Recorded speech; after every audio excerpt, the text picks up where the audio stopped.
Hello and welcome to the Ever Better Life podcast. My name is Stephen Robinson. And I'm Melissa Sell. And today we are going to talk about the concept, it's a really good one, I like this one a lot, of counterfeit thoughts.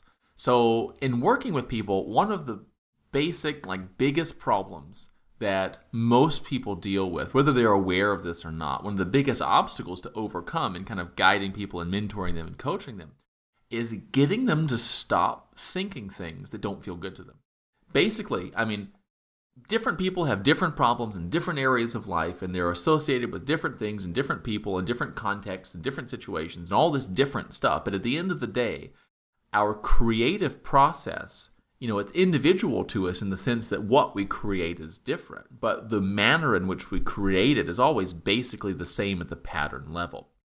And the most fundamental aspect or characteristic of every creative process that kind of tends to create what you don't want or fails to create what you do want has to do with what you're thinking about and how you're feeling.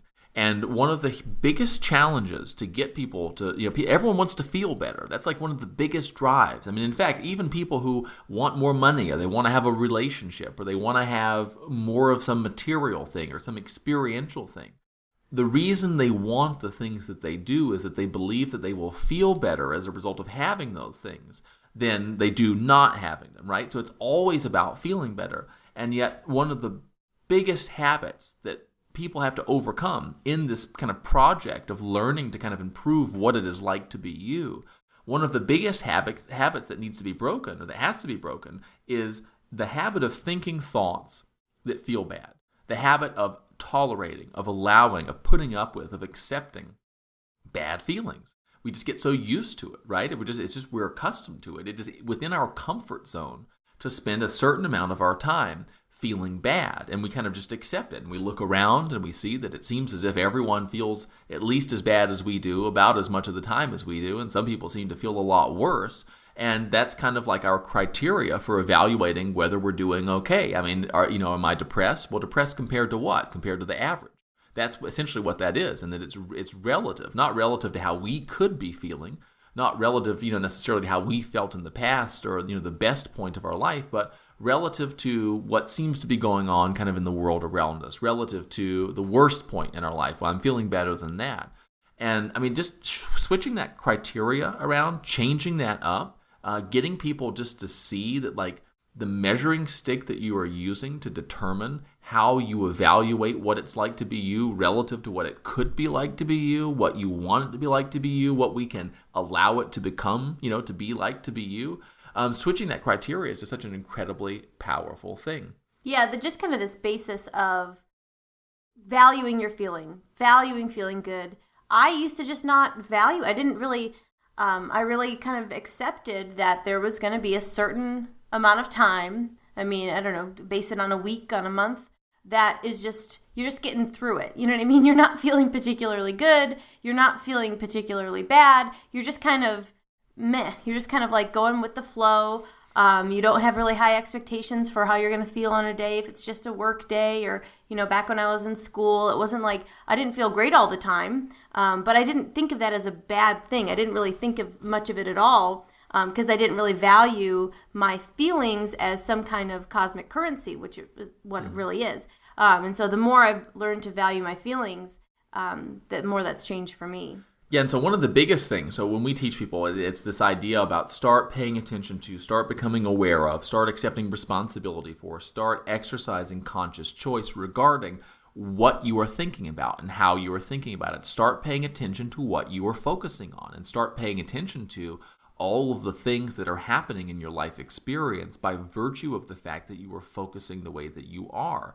And what happens is that people, a lot of times they discover more, and sometimes they even already know, that they spend a lot of time thinking about, worrying about what they do not want, right? And so they understand the importance of not doing that. They know that they need to really get into the habit of focusing on what they do want. But I don't know if you've ever tried this before. A lot of people find it much more easily said than done. And so how is it that we can create these changes in what we kind of think about by default? How is it that we can change our minding, our method of minding, the way that our mind runs, not just when we're paying attention, but also when we're on autopilot, also just by default, like when the first thoughts that pop into our head in the morning or as we're drifting off to bed at night. How can we improve just the overall quality of the thoughts that we're thinking? And one of the biggest ways that I know of, and this is just kind of a cool way, so there's this thought technology, like for example, focus your mind on what you want. That's an example of a really, really basic general principle of thought technology. But some of the coolest applications of this stuff involves not changing what we think about, but changing what we think about what we think about, changing how we think about and relate to and think about thought. That's such a powerful thing because it's kind of like it's like turning thought back on itself and using thought to improve itself. And that's such a powerful concept. And a lot of the basic presuppositions that limit our ability to create what we want come from assumptions that we have made and beliefs that we have way in the back of our mind about the nature of thought and what it can and what it cannot do. And so if I don't think that thought's that important, right? That's not a thought that most people think over and over again as a mantra. Thought doesn't matter, thought doesn't matter, thought doesn't matter. And yet if you observe their life, the way they conduct themselves, and especially if you start getting some information from them about what they're in fact thinking about, it really suggests that they're operating on this presupposition, on this belief, on this unexamined idea about their thought, this unexamined thought about their thought that's active in their vibration, that's influencing their behavior, which is that thought doesn't really matter all that much. And so, the fact that I don't even know what I'm thinking about, so I don't realize I'm thinking negative things, itself is a product of the fact that at some level, I just don't think that my thought's really that important. So when it comes to improving your thinking, one of the first things that you can do functionally, so if you're already kind of sold on the idea, okay, thoughts matter, but how do I stop thinking about all these things that aren't serving me? The most effective way that you can do that is to change your criteria for evaluating your thought and whether that thought is worth thinking, right? So if your criteria for whether you're going to think a thought is that it might be true, that it could be true, that someone once told you that it was true, that someone once seemed to think that way themselves, that someone suggested that this is important to think about. If your criteria for thinking a thought is that someone else said it to you one time, or that your parents believed it, or that the world believes it, or that other people believe it, whatever your criteria, if it's like that, if it's one of these kind of externally oriented things, do you see how that opens you up to thinking about, at least some of the time, stuff that doesn't feel good to you, stuff that won't serve you? Because I'm sure that you saw people think things that were unresourceful as you were growing up. I'm sure that people who were in bad situations, feeling bad emotions, probably said things to you or did things in front of you that, are not the best thing for you to be thinking about now. So if your criteria for thinking a thought is, it might be true, it could be true, it once was true, it's the worst case scenario, I know other people who think this way,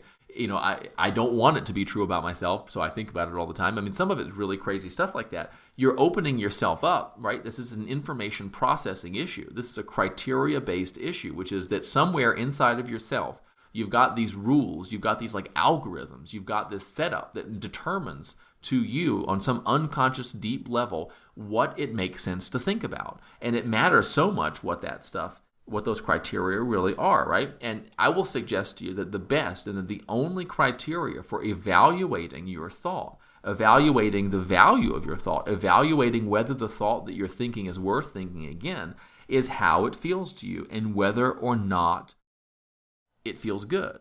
Do you see how that changes things? Do you see how, and again, that you have to practice these criteria really to install them, so that now this means functionally when you're laying in bed and you're thinking thoughts about bad things that might happen, or how, your child's life could go wrong, or how you could lose all your money, or how you could lose your job, or how your boss might be mad at you, or how your spouse might be mad at you, or how you might never get married, or how you might not be able to lose weight. Whatever, how someone might have misinterpreted something that you posted on Facebook 3 days ago. Whatever it is, if you evaluate that thought and its legitimacy and its role and its appropriateness and its value in your life based on how it feels to you, you think a thought, you feel a feeling in response to that, you check inside and say, does it feel good to think that? And if the answer is no, then in that moment, you develop the ability, you develop the skill of evaluation such that if it doesn't feel good to you, you say, this doesn't feel good. And that means that it is not an appropriate thought for me to be thinking right now. That means that I can let it go. That is the master criteria. That is the most important thing. My emotion, my feeling, my experience is the measure of all things.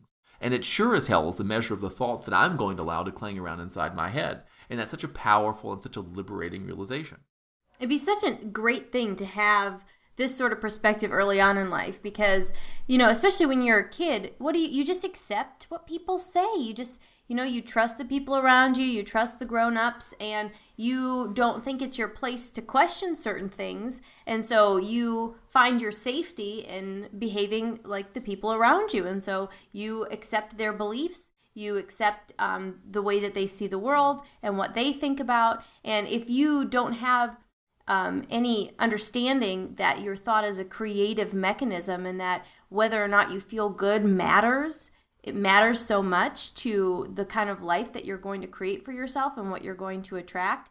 I just think back on never having a thought about thought other than, the first time I realized I was thinking, I was like, oh, well, this is kind of weird. Mm-hmm. And feeling like the echo chamber of my mind. But I never evaluated thought whether or not it felt good to me as a reason to reject it. Really, the more something felt bad, the more you felt you had to keep your eye on it and keep your finger on the pulse of what's going on with that. I better be thinking about that because the consequences of that are pretty dismal. Yeah, and I mean, even if you want to take it, so I'm imagining why would someone kind of object to this? Or more importantly than that, why would someone who would want to do this find themselves unwittingly, unwillingly objecting to this, right? Because I'm not interested really in coercing you or into convincing you that you must think this way, because that's just not true.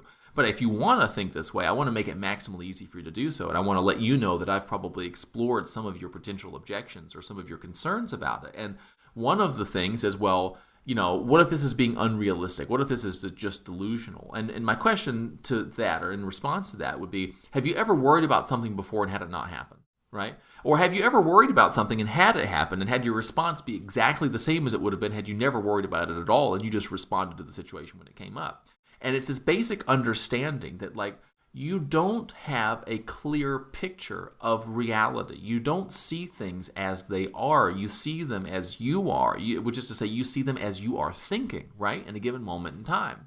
And so in the act of thinking about the worst case scenario, you are creating a picture and an image and an anticipation and a vibration and an idea and an expectation about reality by virtue of your questioning about what reality is going to be. It is creative. There are no sidebars in conscious creation. There are no off-the-record thoughts here. You can't step inside a little bubble or go under the covers or go in the bathroom and shut the door and wonder about what's going to happen in the next moment without affecting what's going to happen in the next moment, because you are a part of the reality that you are attempting to predict and influence and change. And so the reality that consists of you, hiding in your closet worrying, you're already influencing that by this vibrational offering, by changing who you are by virtue of emphasizing all of the aspects of things that can go wrong. That changes the situation. And so recognizing, one, that your thoughts are creative, that they're not just commentary, that they're a creative force, and also accepting the fact that you're not seeing reality as it is. You're seeing it as you are in that moment, based on your vibration, based on your point of attraction, based on what? Based on what you're thinking about. You see what I mean? And so it's this kind of weird circular logic, but you can get free from that, and you can get this kind of great master criteria, which is, man, if I'm focusing on what I want, if I'm really focusing on what I want, I'm going to leverage the power of this, the energy that creates worlds, right? Your brain is the most complex physical structure in the known universe. And if I think about, it's a goal-seeking mechanism. If I just think about the things that I'm wanting, my brain is going to do everything that it can do right now to prepare me for achieving those things, and it will take into account variables and unforeseen circumstances and all the stuff that my conscious mind can never compute right now. So it's probably a better bet whether I'm creating reality with my thought or whether I'm just creating my own physiology, my own state, my own position, my own ability to respond to what happens independently of my thought, right? In either situation, the best thing that you can do is to give your attention really to what you want, to evaluate your thought based on how it feels to you, right? And so that's just a way that even if you're not really well-versed in law of attraction, even if you don't have a thorough understanding, or if you don't have those experiential reference points that lets you know that this is a model of reality that allows you to function and to perform extremely well and resourcefully and effectively with no worry, right? And it's fueled totally by good feelings. This is just a way of saying, listen, there's no loss either way, right? It's going to prime you to do the best thing regardless of whether or not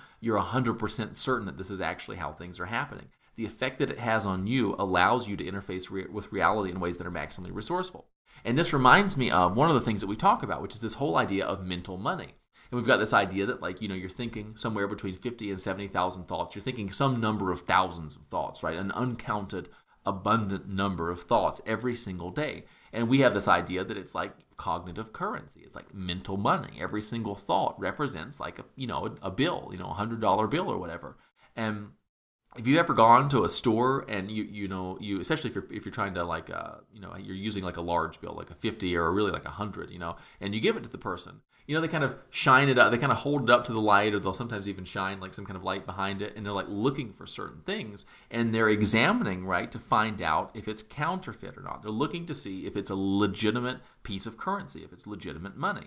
And the thing about this is that, like, what is a counterfeit bill, essentially? So in order to kind of get this analogy and kind of compare it to this thought thing, what in essence is a counterfeit bill? What is counterfeit money? It is something that is purporting to confer a value that it does not. It's something pretending to be something that it's not. It's something that appears to be what it's supposed to be, but that in essence is not what it's supposed to be. But it wants to convince you that it is, that it's designed to look like that thing which it isn't, in order for you to just sort of accept it and take it and think that it's got value, when in fact it does not, right? And so that's just kind of a useful, detailed understanding of what a counterfeit, bill is. So thinking about that, what do you think maybe a counterfeit thought would be? I mean, it's the same concept, right? It's a thought that does not confer to you the value that you think that it is. Now, if you are laying in the bed and you're sweating and you're not sleeping because you're worried about something, right? Why are you thinking these thoughts that are creating this emotion? Well, at some level, you think that thinking those thoughts is conferring a value to your creative process that it isn't. Otherwise, you wouldn't be thinking it, right? You must think, and you say, oh, I know, it doesn't do any good to worry. And yet your behavior suggests that at some level, you think those thoughts have value. You think those thoughts are serving something. They're serving some purpose for you. So imagine getting like to this concept of criteria here. Imagine if the person who is checking this bill, they hold it up to the light, right, and they look at it, and they're checking for the watermarks and all that stuff. And instead of, how, like, I don't know if you've ever looked at this, but you see like Benjamin Franklin's face on I think it's the $100 bill. You see like this kind of interesting it's like this like kind of image of him over to the side that you can only see if you really like shine the light through the bill. What if instead of seeing Benjamin Franklin's face there was like a scrawled happy face? It was like a really obviously counterfeit bill. It was really unconvincing. The cashier holds the bill up. They see this, happy face. Clearly it's a fake bill, but their criteria are wrong. They hold it up and they say, well, the bill, it is rectangular. It's kind of green. It does have someone's face on it who looks like a president. It does say, "In God we trust." Okay, someone handed it to me and told me it was a bill. That's my criteria for determining this is a real currency, and then they put it in the cash register, right? Remember what we talked about with your thought criteria in the beginning? If you've got weird criteria, if someone told me, someone else believes it, someone said it's true, it could be true, it might possibly happen. If you've got wonky criteria, you're going to accept bullshit bills. It's just the way it goes. It's just like with money. It's that same thing. It doesn't mean you're stupid, doesn't mean you're wrong, doesn't mean you're gullible. It doesn't mean that the bill is valid. It doesn't mean that it's real. It just means that you've got kind of strange criteria. And when we change those criteria, the same decision-making process for you really improves what happens. And so the thing about this mental money is, how do we evaluate it? How do we know whether our mental money is counterfeit or not? Well, you hold it up to the light of the emotion that thinking the thought evokes from you, which is to say, you pay attention to how you think, how you feel in response to thinking the things that you do. And the rule is, and it's very simple, if you feel bad in response to thinking about something, that is a counterfeit thought. What does that mean? It means it confers no value to you. It means it does not enrich your experience. It means that if you take it, you are accepting as valuable something which has no value whatsoever. I love this concept a lot as a thought technology to think about, because after Steve brought this up for the first time, I don't know if it was last week, but it was, I loved it. I was like, and that's what these thought technologies are meant to do, is like we give you this and you kind of take it and you download it into your own mind, and then you use it like an application. And so now you've got this idea of, there's a such thing as a counterfeit thought. And it was one morning I'd woken up, and I don't think Steve was up yet, and I was just kind of, getting up, getting going, and I was like looking at my phone, and came across some video on Facebook, and I had a thought about, this person, this coach, and what they're doing, and how it's similar to what I do. And I started having some counterfeit thoughts and feeling some thoughts that didn't feel good to me about like, oh, well, this person, they're doing what I'm doing and they're more successful at it than me. And, maybe that means I shouldn't do what I'm doing. And I was like, hold up. These are bullshit, counterfeit thoughts that I'm having. These are illegitimate thoughts. These do not confer any value to me at all whatsoever. And so I held it up to the light. I realized, wow, you know what? When I think this way about this person and what they're doing and what it means about me and what I'm doing, it feels really bad. So I'm going to shred this thought and replace it with a new one. And then I immediately, because imagine if I had accepted that for that day, beginning of the day, accepted this counterfeit thought, and already it's making me feel bad, and that's going to attract more people, and me just accepting more and more counterfeit bills throughout the day, and that's how you just create this negative momentum of feeling really bad. And so this concept for me is huge, and I absolutely love it. And I know that once you download it into your mind and you start using it, it's going to help you so much. Well, yeah, you just start playing with it, and you can take this analogy even further. I really like that. And so the other thing that you do about that, put yourself in the position of like a store owner here, right? So if you catch a person one time, trying to pass off a counterfeit bill to you, are you going to look on them with suspicion like thereafter? You're going to be especially suspicious of them, right? And so for you, I think what would you call who was the person passing that bill off on you? I think in a way you would say that was a thought pattern called unfavorable comparison with other people, or a thought pattern of unresourceful meaning assignment. That is basically, I see someone else really, thriving, someone else really doing well, and that means that I can't, or that means that I should be and am not, and that means that I'm not enough, right? So there's this general pattern. Now, as you become aware of that general pattern, as you know that pattern has attempted basically to pass off, counterfeit mental money to you in the past, whenever you encounter that in the future, it doesn't matter how convincing it seems to you, you're going to take an extra close look and you're going to say, wait a minute, this person, this area, this thought structure, this particular situation or scenario has been a source of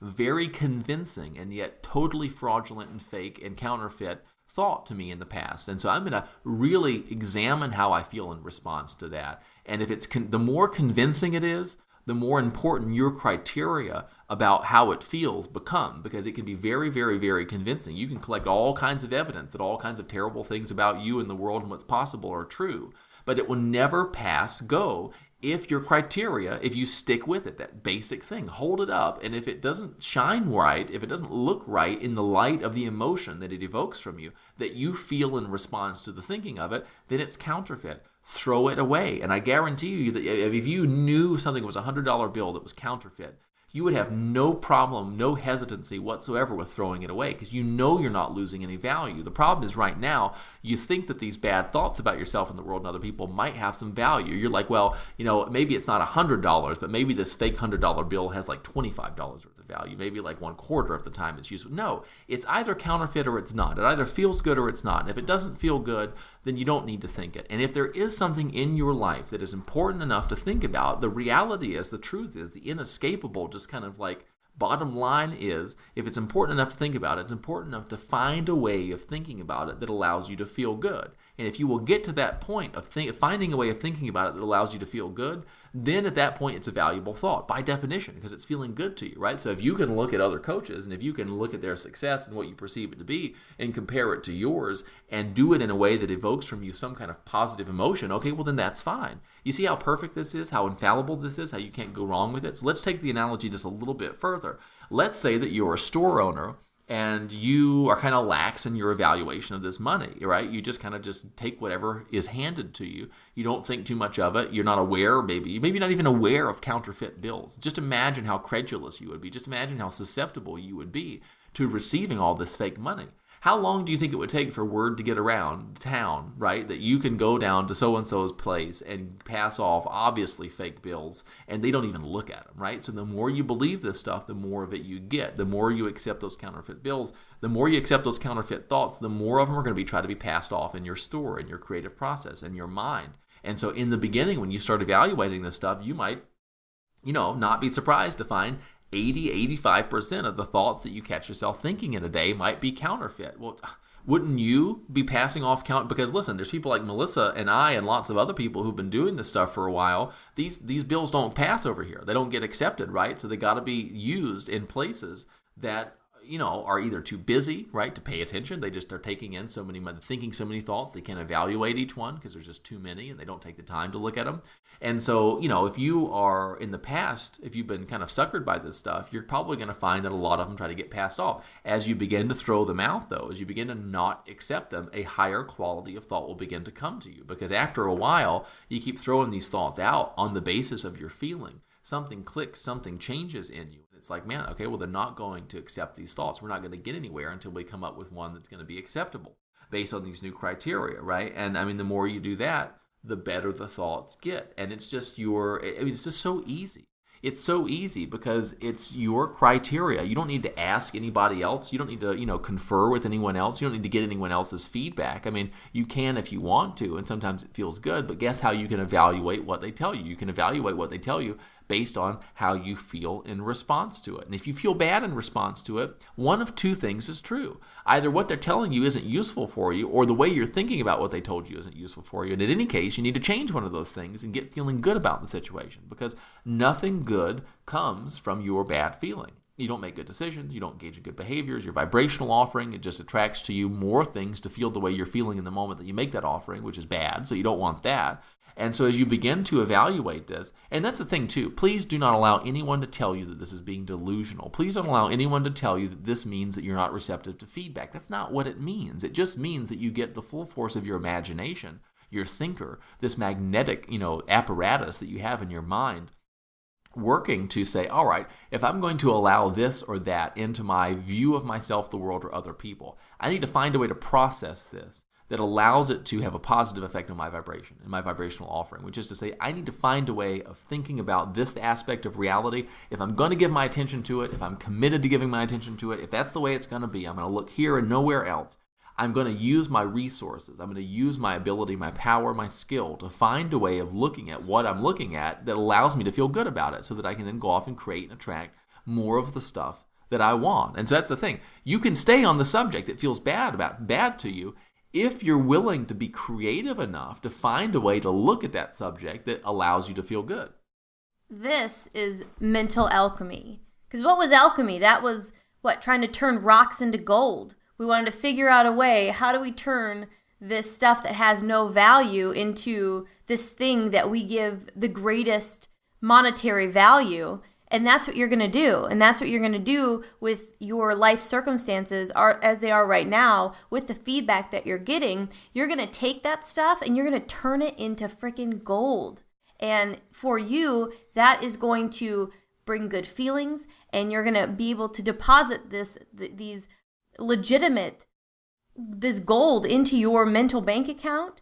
And that is going to build so much momentum for you, because that's what starts to happen. So no matter what your circumstances are right now, if it's just a bunch of rocks and it's just a bunch of counterfeit money, you can take all of that, and with the power of your mind, with the power of the thought technology, you are going to be able to morph and mold it into something of the highest value imaginable. And that's how you start to create exactly the life that you want. And that's the purpose of what we do, is to kind of give you some cues, give you some ways, some methods for learning how to do that, so that you can create this ever better life where you feel good every day, and every day gets perpetually better and better, and you're feeling good, and you're getting better at feeling good, which is the greatest skill of all. Yeah, and one thing too, most of you probably don't need to hear this, but some might benefit from this idea that if all I ever do is think thoughts that feel good, I'm not going to think things that I need to, or I'm going to think things that I shouldn't. I have never, ever, ever gotten one person to recalibrate their criteria for evaluating thought to how it makes them feel, and had them become couch potatoes, and had them become less productive, and had them become less kind and loving and of benefit to other people. I have never, ever seen that happen. And it doesn't, because people tend to do things that we consider bad when they're experiencing emotions and feelings that we consider to be bad and unpleasant, right? And so as you begin, if there's any concern about that whatsoever, I want to put your mind at ease, right? And also, by the way, what you're thinking about in that situation is what you don't want, right? And that's a counterfeit thought, because it feels bad to think that the thoughts that, it feels bad to think that thinking thoughts that feel good might be bad, right? So it's a counterfeit thought, so you throw it out. See, it's as easy as that. And just getting that flexibility, that nuance, that ability to observe your creative process as it happens is just such a powerful, powerful skill. And so we wanted to share that with you. It's super exciting concept. I think this might be the shortest podcast we have ever done. Usually we get on here and it's like, oh, man, this one's going to wrap up early. And then I'll look again and it's like, no, we're right there at the hour mark. So short and sweet for you, super high yield. I hope you've enjoyed this as much as we've enjoyed sharing it with you. Thank you so much for listening. If you have enjoyed this, please share it with other people. Get the word out. Let them know about it. Let us know what you want to hear next. And thanks for being with us. We'll see you again really soon. Thanks. We love you guys.